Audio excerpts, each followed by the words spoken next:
대학교 11대 이사장님으로 취임하신 박승식 목사님 취임 감사 예배를 심호하시는 새하늘의 교회에서 예배를 드립니다. 새 이사장님이 오셔서 제가 기대도 하고 기도도 많이 하고 있습니다. 여러분들도 대다수가 한영인들인데 학교에 소속된 교직원들이신데 기도해 주시면 고맙겠습니다. 지난 2월 28일 주일날에는 로마서 6장 1절에서 11절 말씀을 가지고 세례의 깊은 의미에 대해서 말씀을 드렸습니다. 사순절이라고 하는 것은 1년 교회력의 중심이 사순절인데 모든 교회들이 총회들이 신앙 성장을 위한 신앙 훈련의 핵심을 또 그러한 진행을 사순절 기간 동안에 진행을 합니다. 그래서 사순절 기간에는 그리스도의 고난을 생각하면서 기도를 많이 하지만 특별히 새 신자나 조신자들의 신앙 교육을 하게 되는데 그 중에 가장 으뜸된 것이 세례라 그렇게 말씀을 드렸습니다. 세례는 두 가지 큰 의미가 있는데 과거에 나는 죽고 죄와 더불어 죽고 거듭난다 또는 이제 구원을 받는다 그런 의미의 첫 번째 의미가 있고 두 번째 의미는 우리의 메시아 되는 구세주 예수님과 하나 되었다고 하는 그런 의미로 우리가 세례를 받는다고 말씀을 드렸습니다. 그래서 전통적인 장로 교단에서는 세례를 받지 아니하면 성도수로 취급을 하지 않습니다. 그래서 중요한 행사나 어떤 회의할 때는 언제든지 세례 받지 않는 성도는 참가하지 않고 세례 받은 사람들만 이제 참가하는 그러한 법도로 진행하고 있습니다. 오늘은 성공적 예배를 위한 5가지 계명이라고 제가 좀 엄청나게 단어를 붙였는데 여러분 시내산에서 모세가 10계명을 받게 될 때에 10계명 10가지 엄청난 하나님의 명령 지켜야 될 것을 주셨습니다. 저는 오늘 성공적 예배를 위한 5가지 계명이라 이렇게 엄청난 이제 단어를 붙였는데 우리가 신앙생활을 하면서 이 5가지를 잘 지키면 신앙의 성공자가 될 수 있고 하나님을 기쁘시게 드릴 수 있고 하나님을 예배 드릴 때마다 가까이 갈 수 있기 때문에 감히 내가 계명이라 이렇게 붙였습니다. 여러분과 내가 주일 예배 드릴 때마다 중요한 이제 예배를 드릴 때마다 사도신경을 외워요. 사도신경은 우리의 신앙 고백이라고 그러는데 사도신경을 쭉 접혀서 중요한 것을 5가지를 추려본다고 하게 되면은 이렇습니다. 우리가 예수 믿으면서 신앙생활하면서 이건 변함없이 믿습니다. 그렇고 말고요. 이렇게 신앙 고백하는 건데 첫 번째 우리가 사도신경의 내용을 보게 되면은 예수님 동정녀 탄생을 언급하고 있어요. 성령으로 잉태되어서 태어나셨다. 그 다음에 두 번째 언급한 것이 있다고 하게 되면 여러분과 나의 죄를 위해서 인류의 죄를 속량하기 위해서 십자가에 돌아가셨다는 사실을 우리가 신앙으로 고백하고 있어요. 그리고 돌아가신 지 3일 만에 부활하셨던 사실을 우리가 신앙으로 고백을 하고 있습니다. 그런가 하면은 부활하셨다가 이제 40일 후에 승천하셨다. 거기까지는 역사상으로 증명이 되는 그런 내용이고, 마지막 5번째, someday, 언젠가는 이 땅에 다시 오실 재림의 주를 우리가 믿어야만이 바른 신앙의 고백이 될 뿐만 아니라 여러분과 내가 정말 코람되고 하나님 앞에서 여러분, 좀 비유가 이상하게 들렸는지 모르지만 슈퍼마켓에 도둑이 들었어요. 그런데 주인이 빤히 보는 데 앞에서 도둑질하지 않습니다. 주인이 보는 데서 도둑질하는 사람은 강도죠. 주인의 생명을 위험하면서 가져가거나 또는 사람을 죽이고 가져가거나, 그래서 강도라 그러는데, 주인이 보는 앞에서는 훔쳐가지 않아요. 점도둑은 주인이 안 보는 틈을 타서. 우리가 신앙 고백이 5가지를 한다고 하게 되면, 감히 우리가 예배 드릴 때마다 일거수일투족을 하나님 보신다고 하는 그런 개념에서 예배 드린다고 하게 되면은 예배가 확실히 달라지리라, 저는 그렇게 생각합니다. 사랑하는 성도 여러분, 오늘은 사순절 절기 시작 후에 3번째 주일입니다. 성공적 예배를 드리기를 사모하면서 말씀을 드리겠습니다. 정신유생을 연구하는 데이빗 핑크 박사는 안정을 위한 4박자 균형이라는 내용을 발표했어요. 사람은 동물과 매우 다릅니다. 밥만 잘 먹고 산다고 행복한 게 아니라는 말이죠. 정신적으로 안정과 평화를 가져야 합니다. 이를 위해서 4개의 요소가 균형을 이루어야 되는데 밸런스를 맞춰야 된다, 그런 이야기입니다.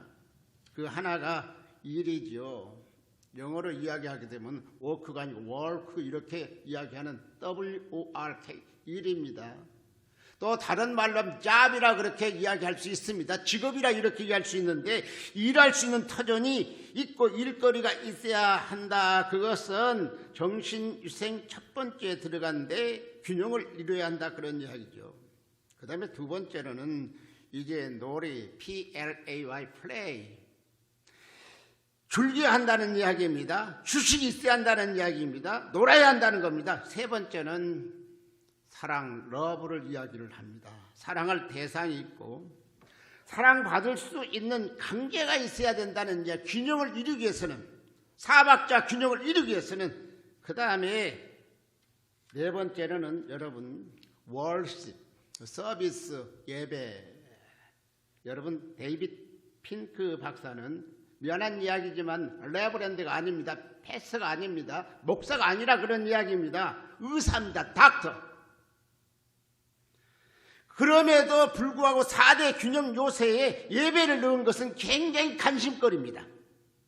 하나님을 섬기고 생각하고 나를 하나님께 맡긴다는 게 정신적인 안정과 균형을 잡는 데 중요한 요소가 된다는 말입니다. 다시 말하면 일은 잡을 말하는 거죠. 직업을 말하는 거고, 놀이 속에는 플레이, 놀이 속에는 휴식이 있어야 된다. 사랑 속에서는 대인관계에 원만함이 있어야 된다는 거고, 예배 가운데는 절대자를 의지하는 마음이 있어야 평화를 누릴 수 있다는 거죠. 절대자가 누굽니까? 하나님 아닙니까? 우리는 육신적인 삶만 사는 게 아닙니다. 영적인 삶도 살아야 됩니다. 육신적인 삶이 그러하시 영적으로 성공적으로 사는 분들이 계십니다. 즉 예배 생활을 성공적으로 하는 이들을 말하는데, 영적인 삶의 기본이 예배입니다. 기본이 예배예요. 영혼이 잘 되면 범사가 잘 되고 강건하라는 말씀을 기억하실 겁니다. 저는 늘 여러 번 말씀드렸어요. 기도의 성공자가 예배의 성공자가 되고, 예배의 성공자가 신앙의 성공자가 된다. 기도와 찬송의 성공자가 여러분 예배의 성공자가 되고, 예배의 성공자가 신앙의 성공자가 된다. 이렇게 저는 누누이 말씀드렸다고 기억을 하고 있습니다. 영혼이 잘 되는 비결이 예배입니다. 영혼이 잘 되는 비결이 예배입니다. 성경을 보면 예배를 잘 드림으로 하나님을 기쁘시게 하고 놀라운 축복을 받은 사람들이 많이 있어요. 예를 들면 아브라함 같은 사람입니다. 모리아 땅에 가서 독자 이삭을 드리려고 했다가 하나님께서 여호와 이레라고 하는 예비한다는 단어를 창출할 만큼 하나님 기쁘시게 하셨고 준비하신 놀라운 이제 축복을 받았습니다. 솔로몬 같은 이도 그러하죠.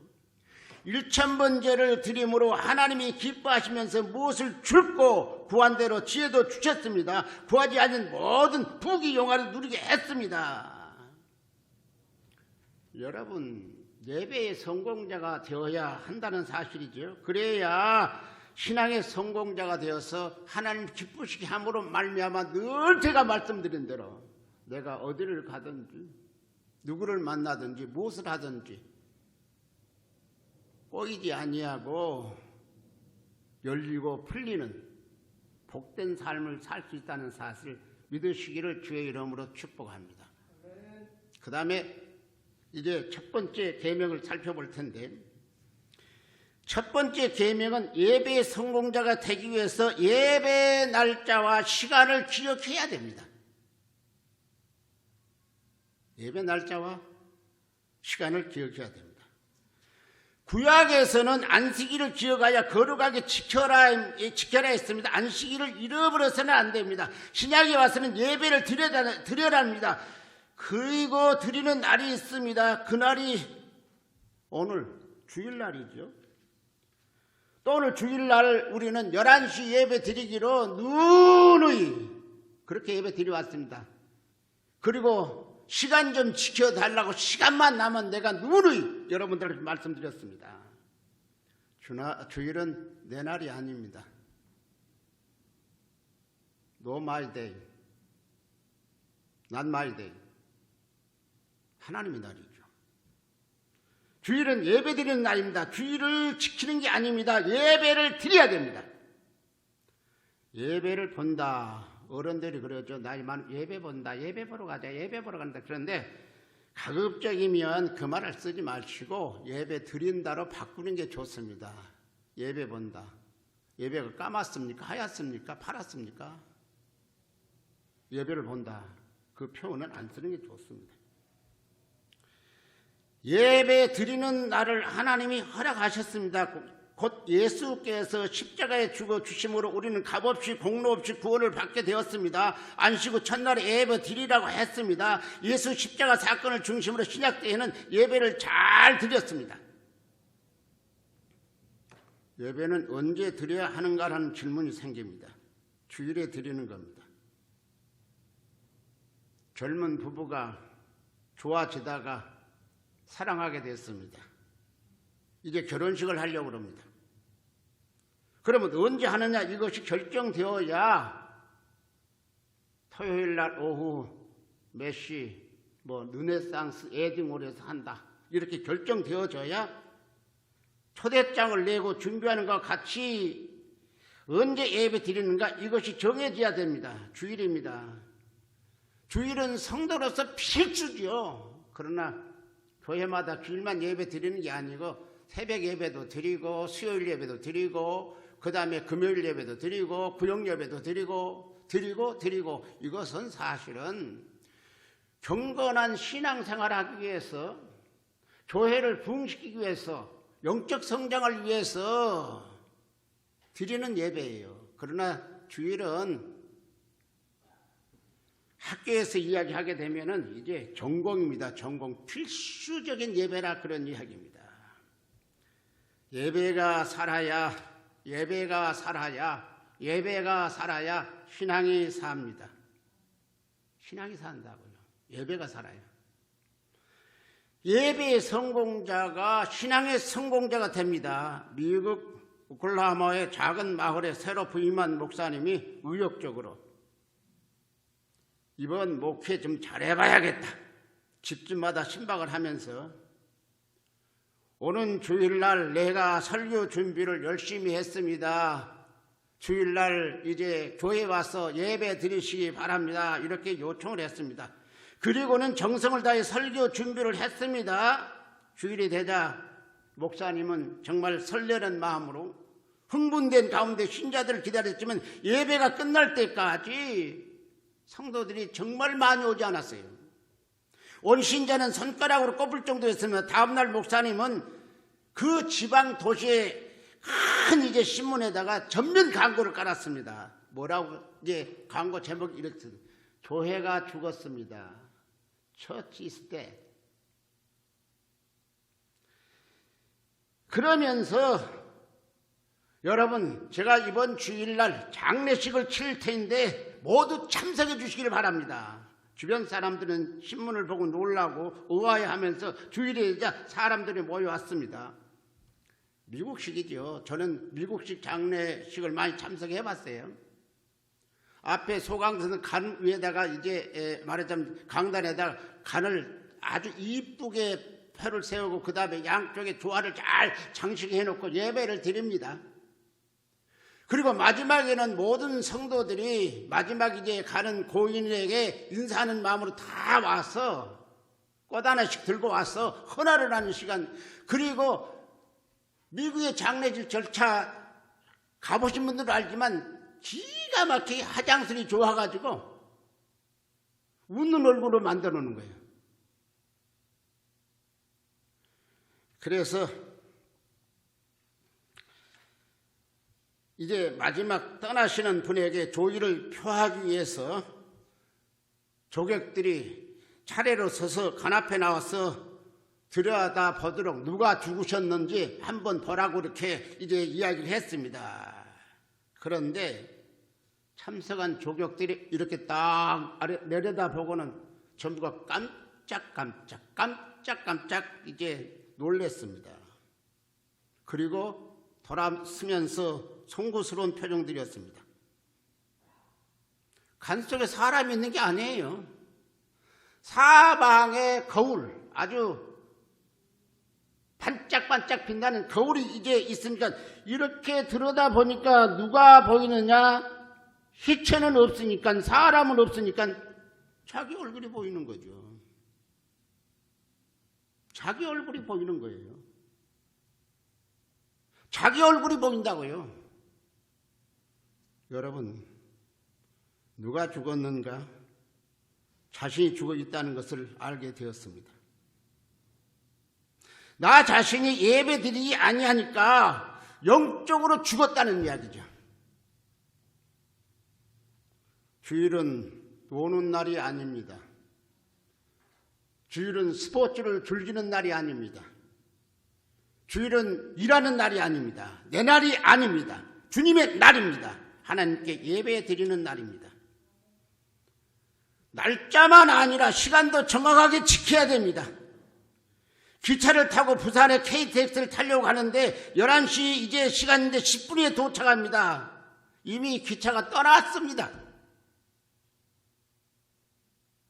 여러분 그 기차 탑니까? 못 탑니까? 아무리 스탑 해봐야 떠난 기차가 스탑이 됩니까? 예배 시간을 정해놓았으면 그대로 지키도록 노력을 해야 됩니다. 어쩌다가 한번 늦는 것은 이해가 되는 거죠. 그러나 상습적으로, 습관적으로 늦는 것은 하나님에 대한 애의도 아니고, 제가 뭐라고 해서 하나님에 대한 애의도 아니고 목사에 대한 애의도 아니에요.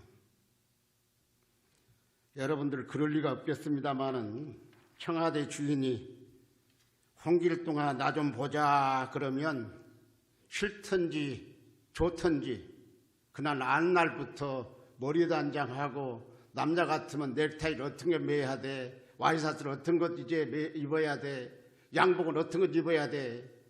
30-40분 전에 정신없이 달려갈 거예요. 우리 하나님이 청와대 주인만큼 못합니까? 백악관 주인만큼 못합니까? 나는 절대 아니라고 생각합니다. 두 번째 계명은 예배 성공자가 되기 위해서 예배의 목적을 상실하지 말아야 합니다. 목적을 상실하는 것처럼 위험한 게 없습니다. 왜 교회가 잘못되어 가고 있습니까? 목적을 상실했기 때문입니다. 예배 드리는 목적이 무엇입니까? 라고 이렇게 물으면 은혜로운 이제 성도가 대답하기를 은혜 받으려고요. 예, 은혜 받으려고요. 은혜 받으려고 드립니다. 이것처럼 위험한 게 없습니다. 은혜 받기 위해서 예배를 드립니까? 그러면 은혜 받기 싫으면 예배 안 드려도 되는 이제 결과가 나오는 말인데, 신학자 또 심리학자 프로이드는 사람이 살아가는 제일 큰 목적은 자기 만족이라고 그랬어요. 사람이 살아가는 제일 큰 목적은 자기 만족이라고 그렇게 이야기했는데, 우리는 내가 만족을 얻고 기쁨을 얻는 게 아니라 그것이 목적이 예배에서는 될 수가 없습니다. 예배의 순서를 어떻게 해야 하는가, 이것이 중요한 게 아닙니다. 어떻게 하면 하나님께 영광을 돌릴 수 있을까? 예배를 통해서 어떻게 하면 하나님 앞에 영광을 돌리고 하나님을 기쁘게 할 수 있을까? 이에 대해서 깊이 생각해 봐야 됩니다. 그렇다면 우리가 드리는 예배의 목적은 무엇입니까? 종교 개혁자 마틴 루터는 예배의 목적을 이렇게 이야기했습니다. 죄인이 개종 또는 해중의 교육이라고 이렇게 주장했습니다. 경건주의자들은 예배의 목적이 성도의 교제라고 했습니다. 예배를 통해서 사랑을 나누고 뜨겁게 교제한다는 말입니다. 우리가 하나님께 예배하는 목적을 기억해야 되는데, 저는 네 가지라고 그렇게 생각을 해봅니다. 첫째, 하나님 앞에 드리는 예배의 목적이 하나님께 감사하기 위함입니다. Thanksgiving. 하나님 앞에 감사하기 위해서 예배를 드립니다.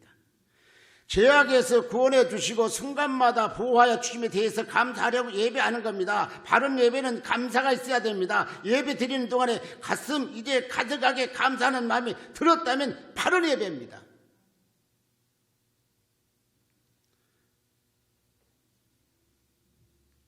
저는 종강 예배 때나 개강 예배 때나 예배 드릴 때에 헌금하는 모습을 보게 되면 어쨌든 한 학기 동안 시작한 것 하나님 앞에 감사합니다 하면서 감사금도 좀 드려야 되는데, 끝날 때는 종강할 때도 감사 예배를 드려야 되는데, 입학할 때도 좀 감사금 드려야 되는데, 졸업할 때도 좀 감사금 드려야 되는데 그게 없더라고요.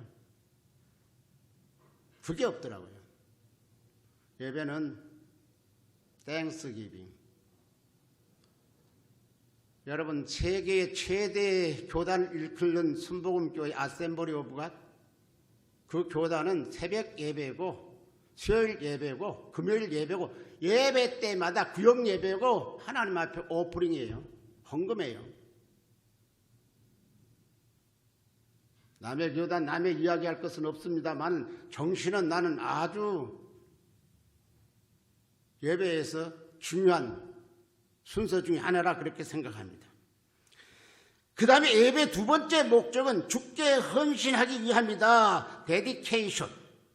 D-E-D-I-C-A-T-I-O-N. Dedication. 헌신. 하나님의 구속적인 사랑에 대해서 감격하여 몸과 마음을 드리는 시간, 예배 시간입니다. 마음에 예배가 있어야 돼요. 그래서 데디케이션이라 이렇게 이야기합니다. 세 번째 예배의 목적은 덕성을 함양하기 위한 건데, edification, E-D-I-F-I-C-A-T-I-O-N, edification. 덕성이 무엇입니까?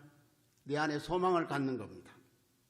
하늘나라 소망을 갖게 되어야 합니다. 예배는 하나님의 세계를 바라보고 감격하는 겁니다. 사랑이 덕성입니다.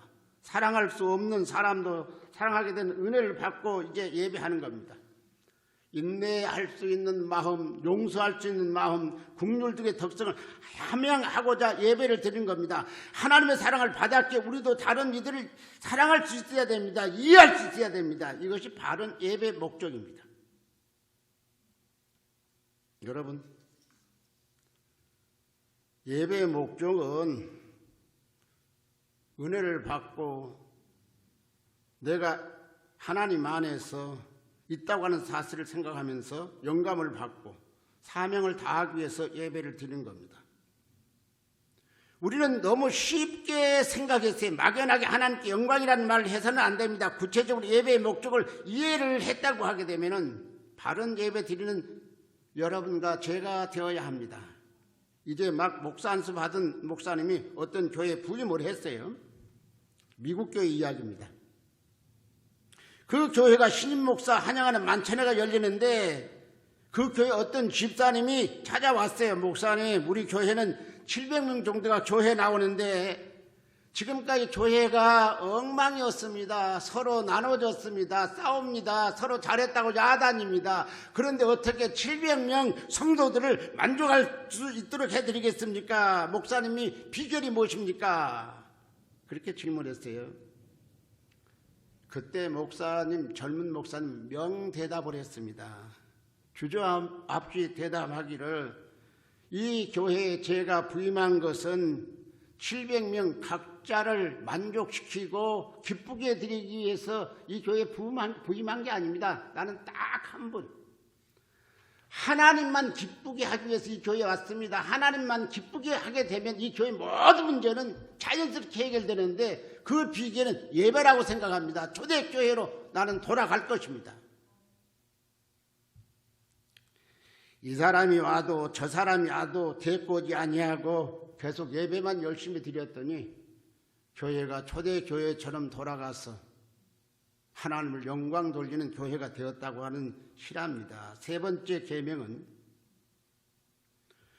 성공적인 예배를 위해서 바른 자세로 예배를 드려야 한다. 바른 자세로 예배를 드려야 한다. 코로나에 대해서 누가 이야기하기를 사람들이 너무 남의 말을 하고 안 된 소리를 하고 그러니까 어쩌면 하나님께서 마스크를 쓰게 해가지고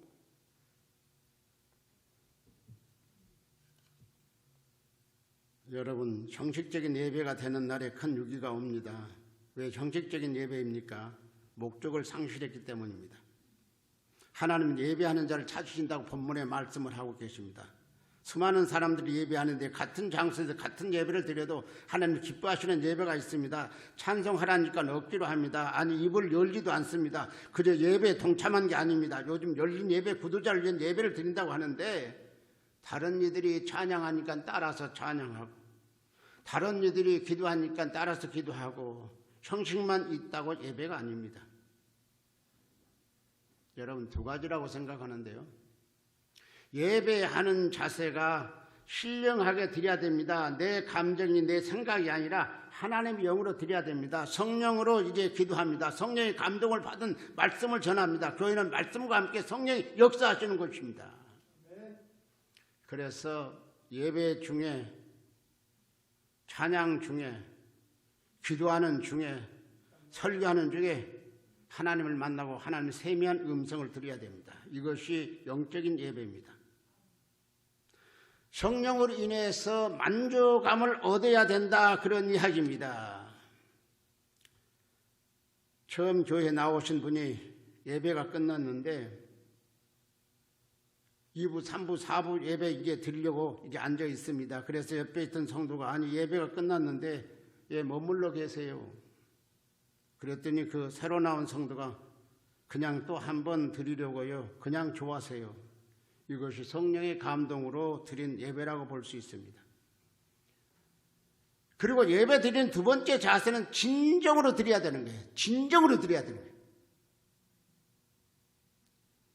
우리 교단에 서울중앙교회 처음 개척되었을 때에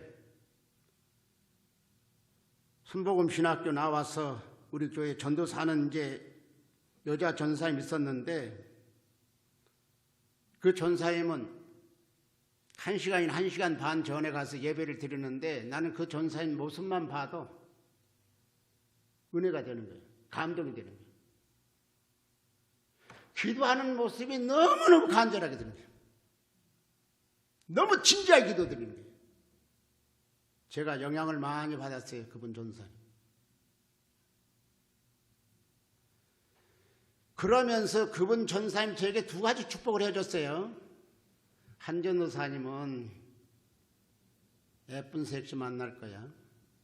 한 전도사님은 앞으로 목회적으로 성공할 거고 세상 말로 하기든 부자로 살 거야. 그분이 정말 진지하게 기도하는 그분이, 간절하게 기도하는 그분이 그 이야기를 해줬으니까 저는 그냥 그 이후로 나는 그렇게 될 거야. 나는 그렇게 될 거야. 여러분, 예배는 하나님을 만나는 거룩한 방법입니다. 예배는 하나님을 만나는 거룩한 방법입니다. 은혜를 받습니다. 때론 기적을 체험하기도 합니다. 그렇다면 진정으로 예배를 드려야 됩니다.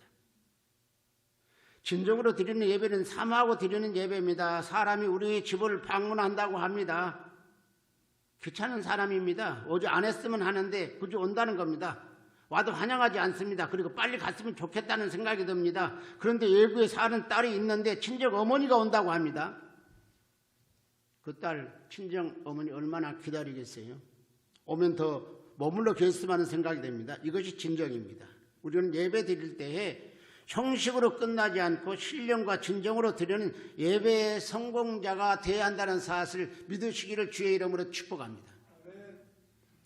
넷째 계명은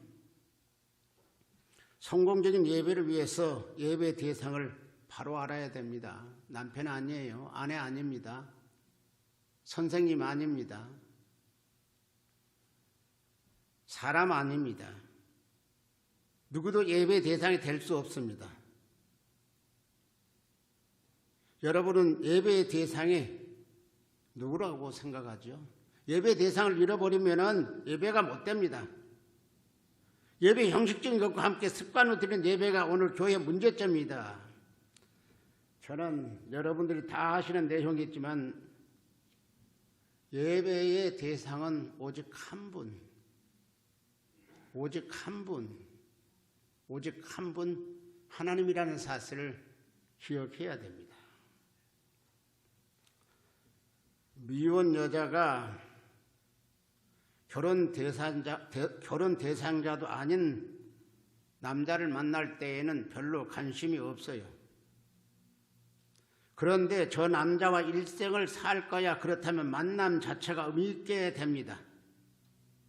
전능하신 하나님을 예배 대상으로 삼고 드리면 소홀할 수가 없습니다. 소홀할 수가 없죠. 절대로 소홀할 수가 없죠. 하나님이 보신다고 하는 생각을 하는데 어떻게 소홀하게 예배를 드리겠어요? 우리가 늘 쓰는 말로 코람데오, 하나님 앞에서 우리가 말한다고 생각해 보세요. 우리가 하나님 앞에서 행동한다고 생각해 보세요. 우리가 하나님 앞에 찬송한다고 생각해 보세요. 우리가 하나님 앞에 기도한다고 생각해 보세요. 우리가 하나님 앞에 말씀을 듣는다고 생각해 보세요. 틀리죠. 아주 틀리죠.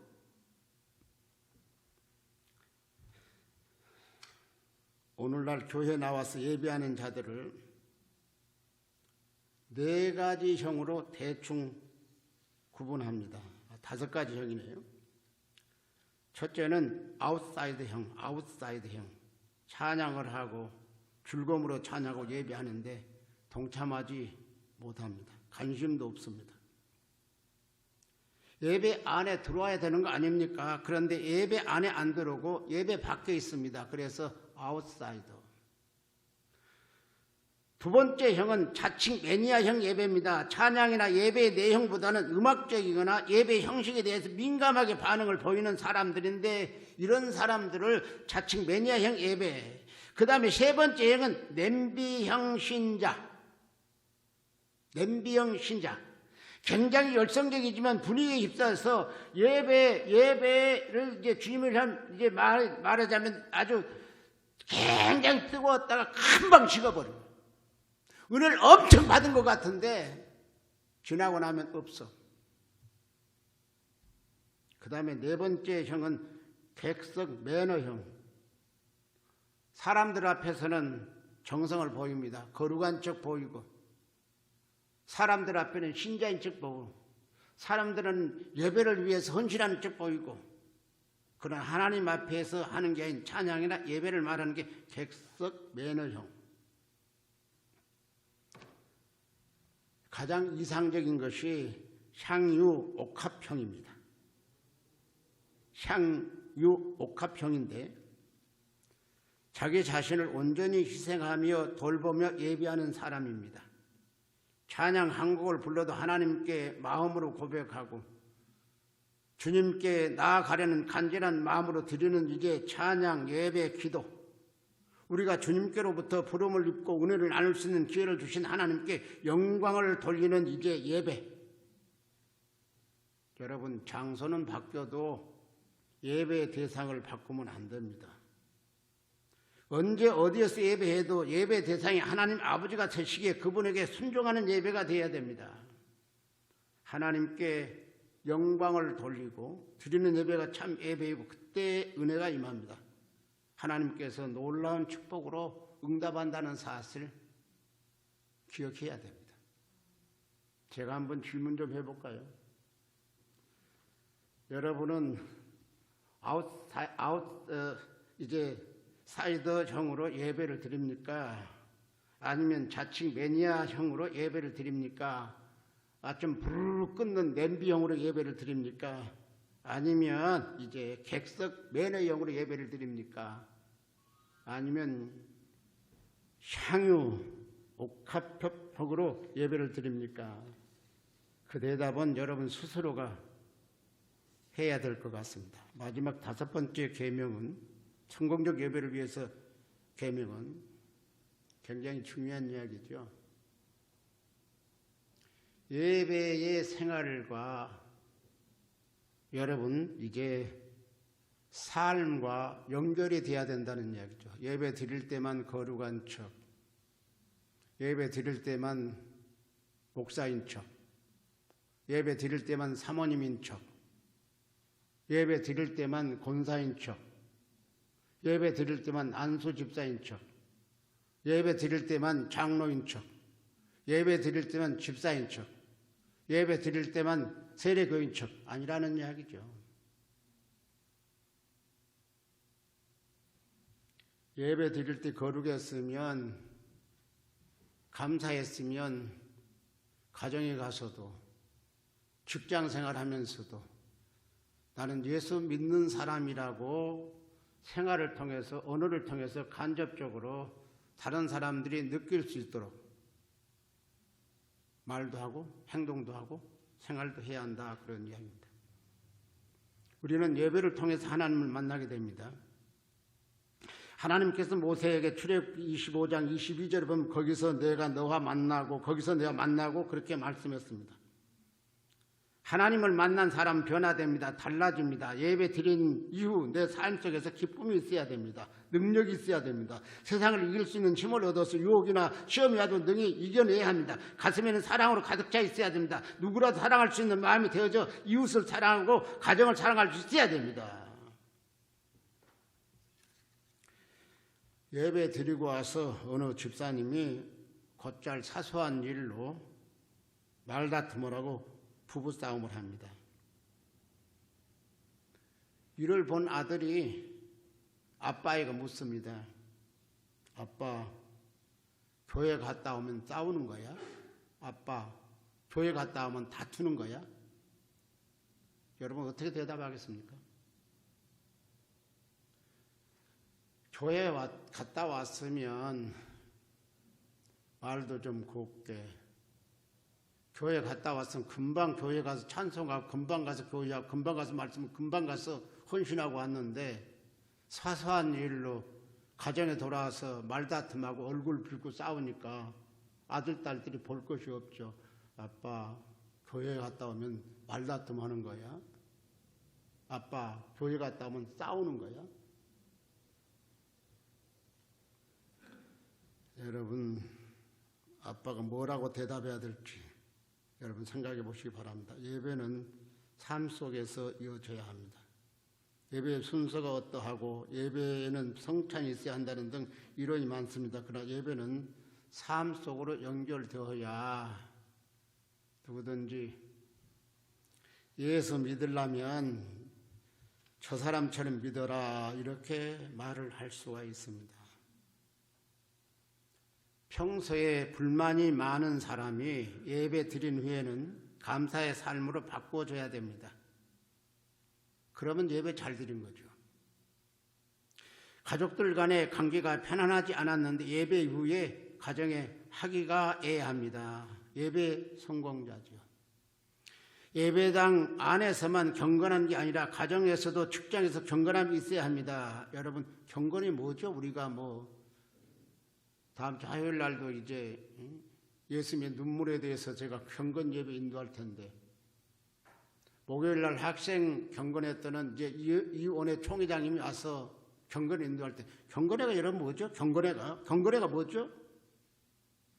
경건회는요, 하나님 앞에서 그분을 두려워하면서 사는 것이 경건 생활이라 이렇게 말할 수 있어요.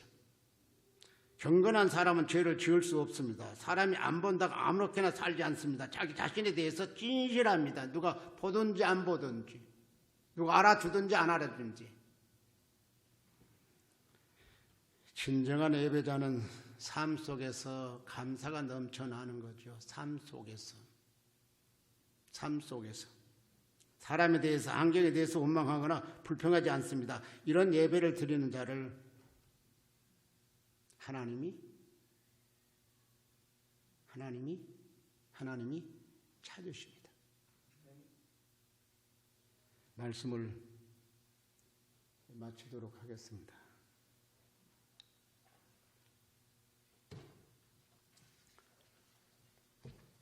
여러분, 예배를 잘 드리는 사람은요, 또 말씀드렸지만 예수님이 동정녀 탄생을 아멘하는 사람이에요.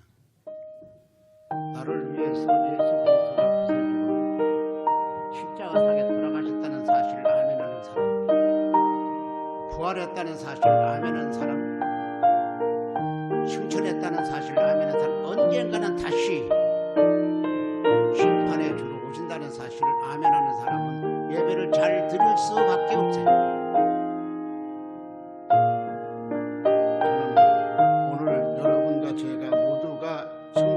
예배자가 되기 위해서 다시 한번 말씀을 정리하겠습니다. 예배의 일자와 시간을 꼭 지켜야 됩니다. 하나님 앞에 약속한 날짜고 시간입니다. 예배의 목적이 사람을 기쁘시게 하는 것이 아니라 하나님을 기쁘시게 하는 목적으로 예배를 찬양하고 기도하고 말씀 듣고 헌신해야 됩니다. 예배의 자세가 분명해야 됩니다.